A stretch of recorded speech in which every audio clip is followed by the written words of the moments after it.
இந்த திருப்பாவை 30 யாரெல்லாம் ஓதுகிறார்களோ, உள்ளன்போடு சொல்கிறார்களோ, அவர்கள் அனைவருக்கும் கூட கண்ணனுடைய அருள் சமமாக கிடைக்கும். அப்ப கோபிகைகளுக்கும் ஆண்டாளுக்கும் திருப்பாவையை சொல்லும் நமக்கும் அனைவருக்கும் கிருஷ்ணனுடைய அருள் கிட்டும்.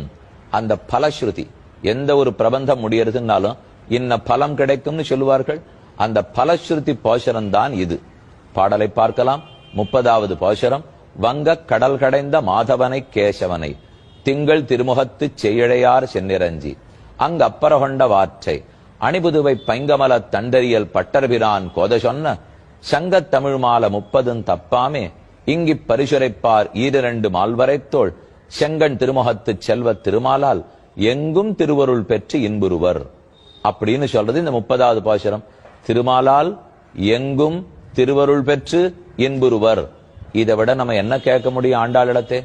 ஆண்டாள் அருள் இருக்குமானால் திருமால் ஸ்ரீமன் நாராயணனுடைய அருள் எங்குமே அனைவருக்கும் எக்காலத்திலும் எப்படியும் கிட்டும் அப்படிங்கிறது.